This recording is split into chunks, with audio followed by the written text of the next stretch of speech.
The powerful prayer of Jabez, 1 Chronicles 4:10.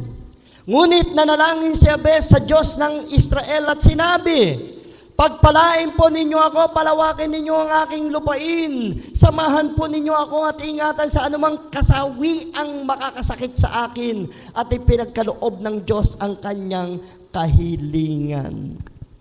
Allow me to read this in English because, my friend, the Christian friend in Kansas will watching over us. Hello, brother. God bless you.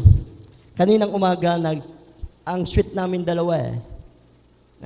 Kaninang umaga, siya ng prayer sa akin. Nagpadala ng prayer. So, to God be the glory. Ang ganda ng prayer niya. So, kinounter ko rin ng prayer. So, and then, I love you with the love of the Lord. To my new friend and brother. So, mapanalanganin siya. Nakakatuwa. And Jabez called on the God of Israel, saying, oh, that you would bless me indeed, and enlarge my territory, that your hand will be with me, that you would keep me from evil, that I may not cause pain. So God granted him what he requests. And that is a prayer of Jabez, the powerful prayer of Jabez. Ang sabi doon sa dulo, God granted his request. Ibinigay ng Diyos ang kanyang kahilingan. Napakaliit na panalangin, pero ibinigay agad ng Diyos ang kanyang kahilingan. Do you imagine that? Kung mananalangin tayo katulad ni Jabez, number 1, sabi doon, ano ang yung panalangin ni Jabez? Jabez asking for blessing. Every Christian, everybody needs a blessing. And that's why, yan ang unang bahagi ng ating mga panalangin to bless us. Amen? Walang Kristiyano na hindi na ayaw sa blessing. Gusto ng mga Kristiyano, puro blessing. Amen? Kapag nakuha na yung blessing, wala na. Nung nakarang eleksyon, daming blessing na nakuha. Nandiyan pa ba yan? Tanong mo sa katan mo, kapatid, nandiyan pa yan? May natira ba sa basket? Imagine that. Sino nakaisip ng nakakuha ka ng blessing? Ito, ibibigay ko para sa kisame. Wala, di ba? Ito, pupunta ko sa Jollibee.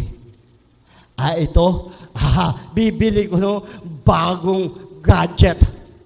Ito, bibili ko na sa Shopee. Ito, sino yung nakakuha ng eleksyon, dinala sa Shopee? Hindi ako titingin. Tingnan mo yung katabi mo. Guilty yan.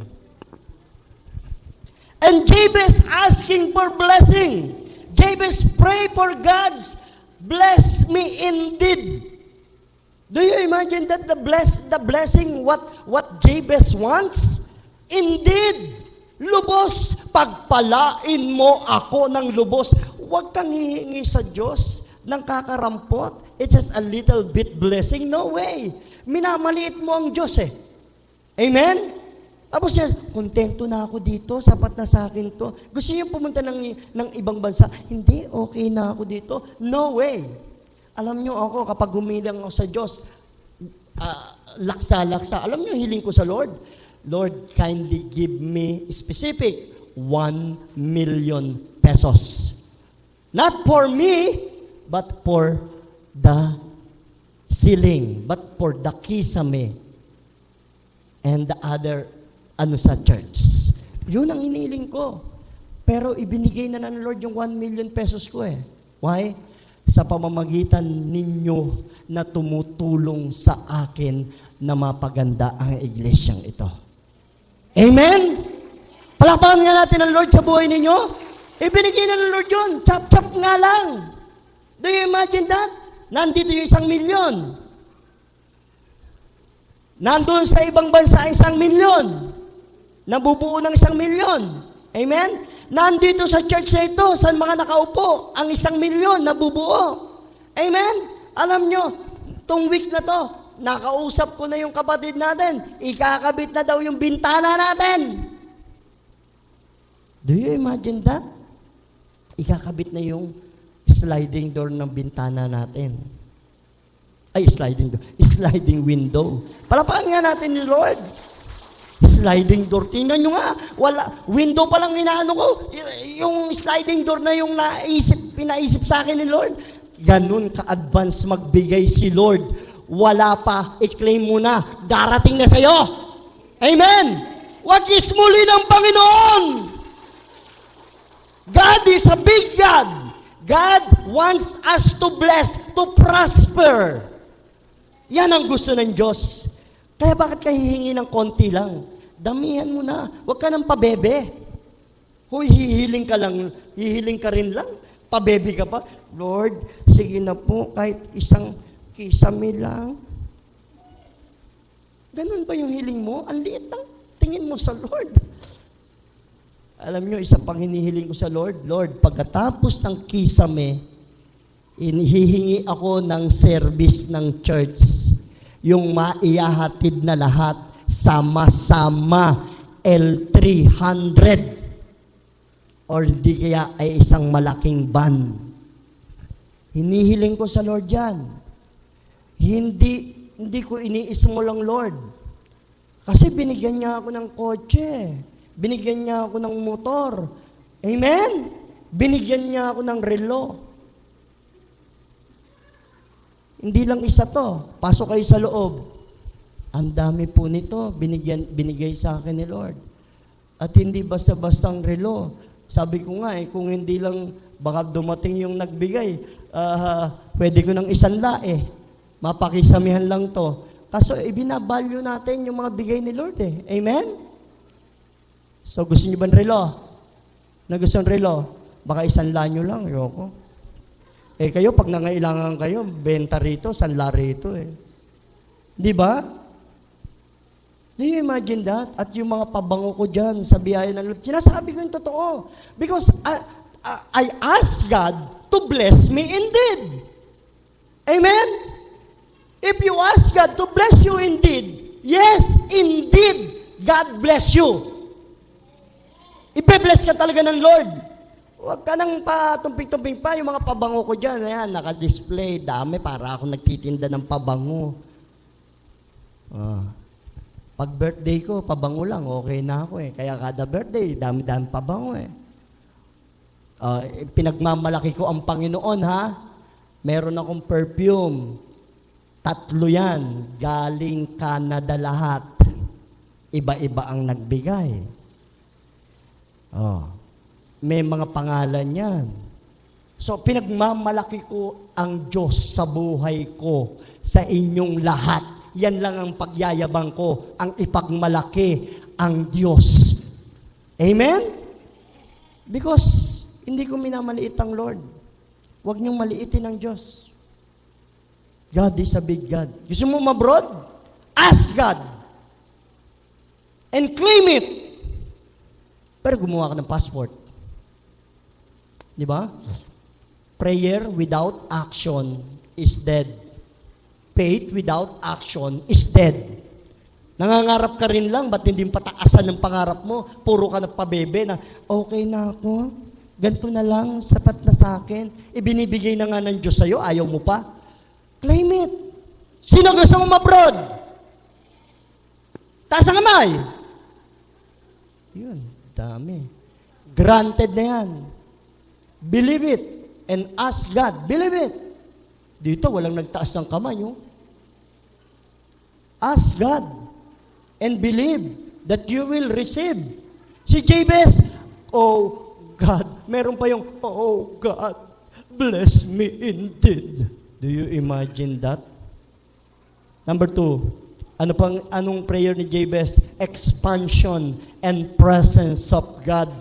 Jabez ask God to enlarge his territory and be with him. No? The presence and the expansion of the territory enlarge my territory. Because alam ni Jabez na ang Diyos hindi small but big. Kaya niyang magbigay ng anumang bagay sa kanyang mga anak, sa mga naniniwala, nananalig sa kanya. Pero kung kontento ka na, hindi kikilos ang kapangyarihan o blessing ng Lord.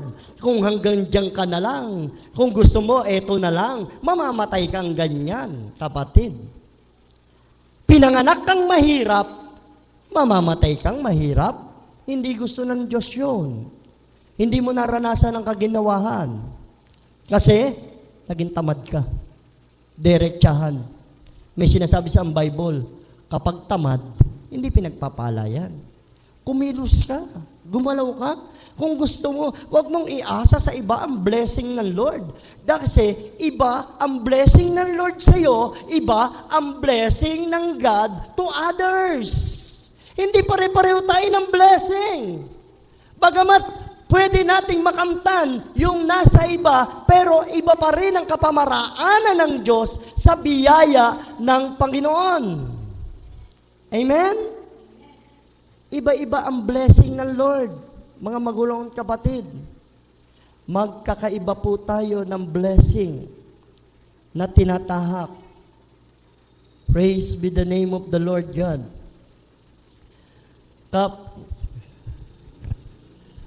Welcome po.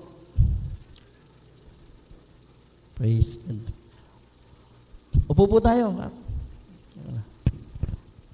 Praise God. So, palakpakan po natin, Panginoon, sa buhay po ng ating kapitan. Praise God. Thank you, Jesus. So, iba-iba ang blessing ng Lord. Kaya nga yung sinabi ni Jabez, ask for a blessing, bless me indeed. Ang Diyos, kapag sinabi niya, gagawin niya. Kapag hiniling mo, ibibigay ng Diyos sa'yo. Amen? At ang isa pang hiniling ni Jabez, expansion and presence of God. Ano yung panalangin niya? Enlarge my territory. Alam niyo, huwag tayong makontento na ganyan lang yung kinasapitan natin. Alam niyo, to God be the glory. Ang dami-daming mga kaibigan ko na, no? Na yun lang ang narating niya, pero nag-expand pa siya. Humiling siya sa Panginoon. Ngayon, ang layo na ng narating niya. Isa sa kaibigan ko na i-illustrate lagi sa inyo, na dati-rati, katabi ko lang yon, nasa ropor, tabi pa ng basurahan. Do you imagine that? No, hindi siya matalino. Ako pa nga yung presidente ng klase noon Pero nagulat ako. Nagulat ako sa kanya kasi supervisor na siya ng OEC sa Australia at kumikita na ng milyon. Do you imagine? Why? Because sabi niya, yung blessing ng God, huwag mong tatawaran. Kasi kapag sinabi mo sa kanya na enlarge your territory, i-enlarge niya yung territory mo. Hindi lang ikaw mananatiling ganyan ang posisyon mo. Darating ang araw, iaangat ka ng Diyos. Magtiwala ka lang sa Panginoon. Meron pong Diyos. Totoong may Diyos.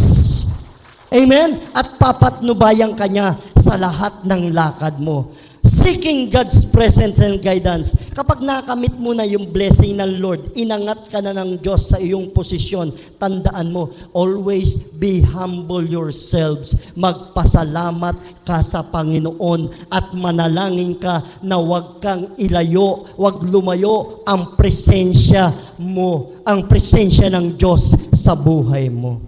To God be the glory, mga magulang kapatid. Seeking God's presence. Number 3, ano pang hiniling ni Jabez? Protection from harm.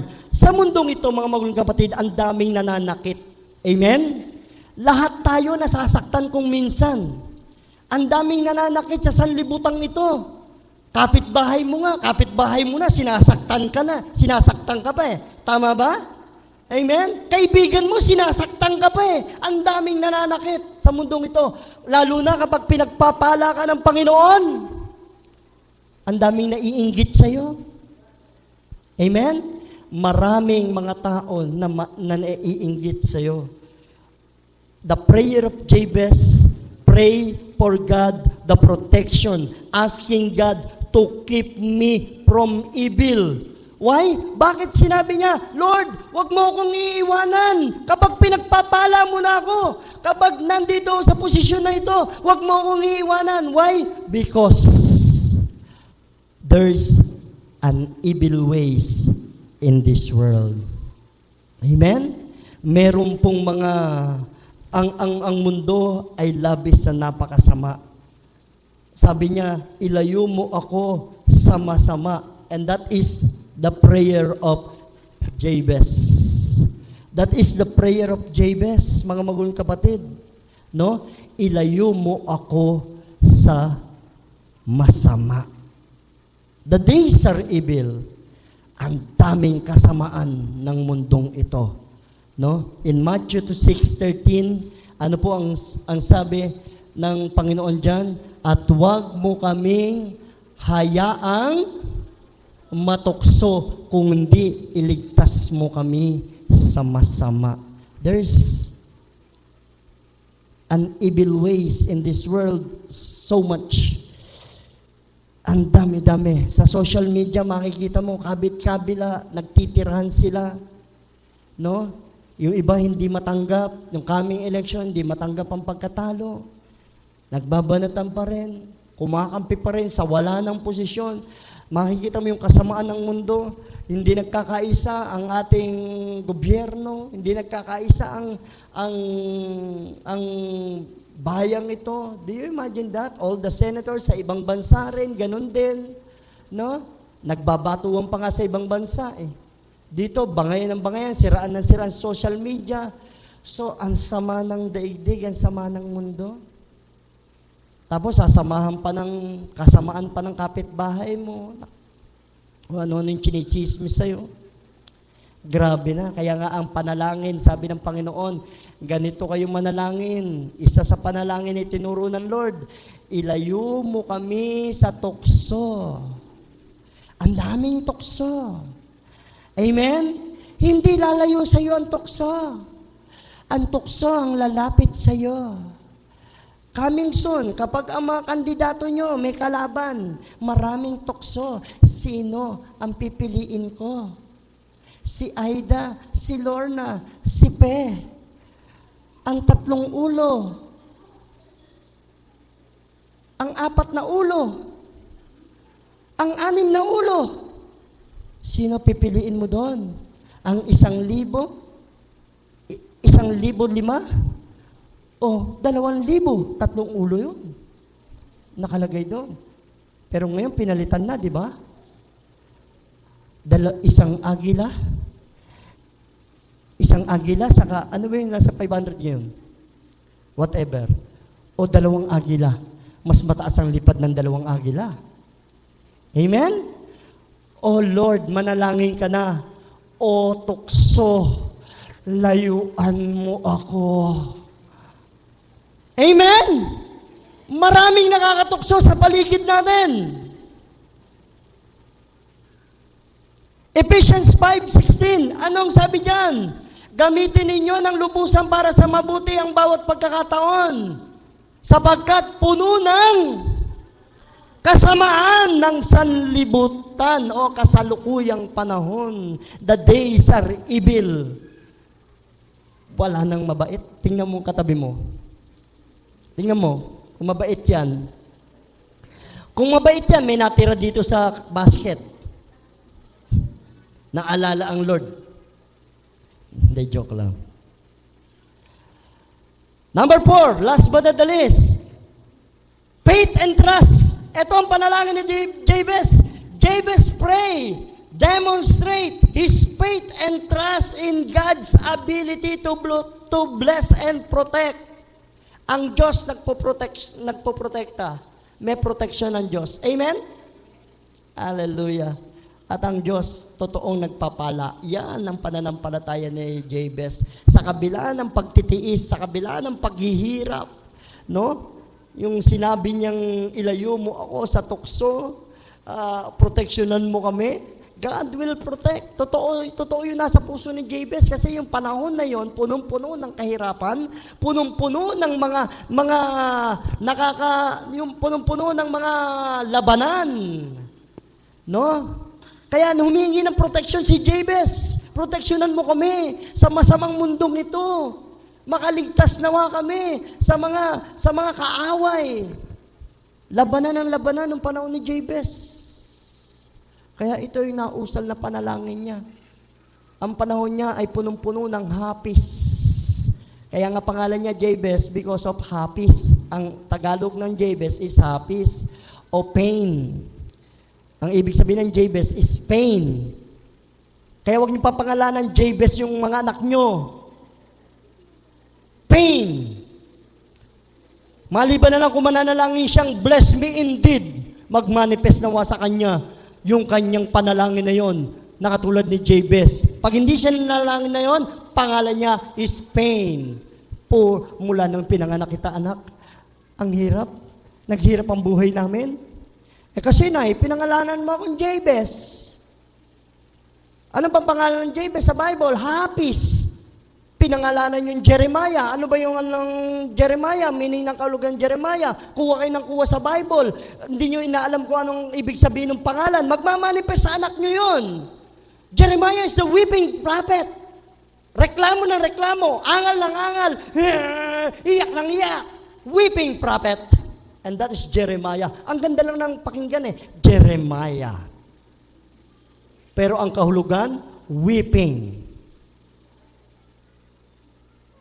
Kaya huwag kang magtaka. Bakit puro reklamo ng reklamo ang Jeremiah sa bahay nyo? Meron ba pangalan Jeremiah sa bahay nyo? Pinangalanan yung Jeremiah Anong pangalan mo? Biblical. Sabihin ko sa iyong kahulugan. Hana. Ano ibig sabihin ng Hana? It is a grace. Hana is grace. Habag ng Diyos. Ikaw ay laging kinahahabagan ng Diyos. Kaya pala kapag ka nagkakasala ka sa nanay mo, lagi ka nalang inaaro, kinahabagan ka, kapatid. Amen? Number 4, faith and trust in God. Proverbs 3:5-6, trust in the Lord with all your heart and lean not with your own understanding. In all your ways, acknowledge Him, and He shall direct your path straight. Jabez's prayer, acknowledging God always in his life. Always acknowledge God, that there is God, that God is with us. Ang pangalan ni Jesus, isa sa pangalan ni Jesus, Emmanuel, God is with us. Amen? God is with us. Ang Diyos laging nasa tabi natin. Jesus invite us always, come unto me, all of you who are tired and heavy laden, and I will give you rest. Huwag kang pupunta kung kani-kanino. Kay si Jesus ang nag-i-invite sa'yo, come unto me. Kay Jesus ka lumapit. Kung minsan mabibigo ka, baka matisod ka pa kay pastor, lumalapit ka kay pastor, lagi kang utang ng utang kay pastor, hindi mo naman bine-bless si pastor kapag may blessing ka ba, day? Diba? Baka mabigo ka, matisod ka pa kay pastor pagka walang pambigay si pastor. Sige kapatid, ito na yung relo Ito sa'yo na to. Ibenta mo, awang-awaan naman ako sa'yo. Kinalingguhan, naubos na yung pinangsanla mo ng relo. Punta ka na naman, ano kaya ibibigay na naman sa'yo ni pastor? Hallelujah. Alam nyo, sa Bible, para pagpalain kayo, ang sabi ni Jesus, no? Sino mang gumawa nito, dahil iyon ay alagad ko, ang magpakain, magpainom, tatanggap ng ibayong gantimpala. Sino mang magpainom ng tubig sa aking alagad, isang basong tubig sa aking lingkod, sa aking alagad, tatanggap ka ng 100 ibayong gantimpala. Tubig pa lang yan, kapatid. Tapos ikaw, hingi ka ng hingi ng tubig kay pastor. Di ba? Kaya sino tumatanggap? Ako pa rin. Ako pa rin ang tumatanggap. Ikaw, nawawalan. Hindi ka marunong magbigay Amen? Tingnan mo nga katabi mo. Bakit ang tao? Binubuksan ng iglesia ng House of the Lord ng House of the ng Holy Trinity Covenant Church. No? ang Holy Trinity Covenant Church, rather, ang aspeto na kung paano lumuwag ang pamumuhay ninyo. Give and it will be given unto you. Blessed are those who are giver. Amen? Magbigay ka, kapatid. Huwag kang magtikom ng palad. Kahit kanino, kahit hindi kay pastor eh. Dahil alagad ng Diyos yun, binigyan mo, tatanggap ka na sa Diyos. Ang bilis ng progreso, ang bilis ng arangkada mo. Ganyan ang pananampalataya at tiwala ni Jabez sa Lord. He always acknowledged God. At alam nyo anong nangyari? God blessed Jabez. And he granted his request. The prayer of boldly, ask God whatever you need, ask for big thing. Tandaan nyo, encouragement natin, ask for big thing. Big thing. Boldly. Lumapit tayo. No? In Hebrews 4 verse 16, let us come. This is a conclusion. Let us come boldly to the throne of grace with confidence so that we may receive mercy and find grace to help us in our time of need. Nasa Bible yan eh. Meron ba yan? Meron ba yan, Hebrews? Kaya't huwag tayong magkatubiling lumapit sa trono ng mahabaging Diyos. Huwag ka nang magpatumpik-tumpik pa, lumapit ka sa Diyos. No? May trono ang Diyos upang makamtan natin ang habag at pagpapala na tutulong sa atin sa panahon ng ating pangangailangan. May trono ang Diyos. Pag nahabag siya sa'yo, lahat ng kailangan mo, tutulungan niya. Bibigay niya. Amen? Itutulong niya. And that is God. That is a throne of God. May trono ang Diyos. Boldly, lumapit ka. Huwag kung kani-kanino, lagi kong ulitin, huwag mong gamitin ng ibang tao. May Diyos ka, kapatid. May Diyos ka. Naririnig ka na Kanya. God will listen to your prayer like Jabez. Narinig ng Diyos ang panalangin ni Jabez. Oh. God, bless me indeed. Si Jabez yun. Di ba? Ano hinihiling mo na? Bless me indeed. Enlarge my territory. Ano kahilingan nyo? Ano ang gusto nyo ipa-enlarge ng Lord sa inyo? Si pastor, nagtanong ng i-enlarge. Di ba? Ilong? Ano pa? Huwag niyang ganyan, ha? Hindi inaan ni Lord yan. Makontento ka sa itsura mo. Tingnan mo ang katabi mo. Pero kung may sapat kang pera, gamitin mo. Enjoy. Pero mag-ingat ka. Baka meron doktor no. Yung nagpaganda ng bibig. Ang ganda na ng bibig niya eh. Nagpakapal lang ng konti. Bumusangol yung bibig niya. Nakaganon, kapal-kapal, umiiyak siya ngayon. Ka dyan, hindi na mababalik yung nguso mo. Kung minsan tayo, wala tayong kakontentuhan sa itsura natin eh.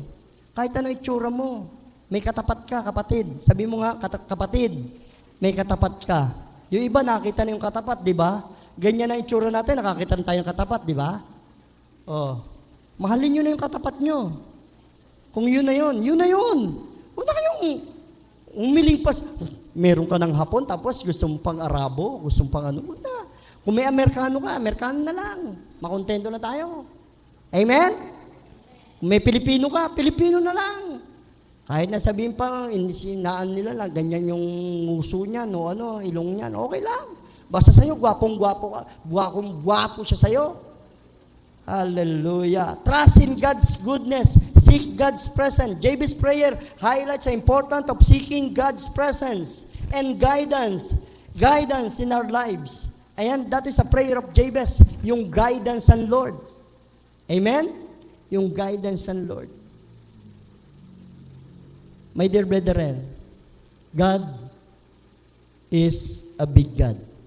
When you seek God, He gives all of your needs. Amen? In Matthew 6 verse 33, seek ye first the kingdom of God and His righteousness, and all these things shall be added unto you. Huwag ka nang magpatumpik-tumpik pa.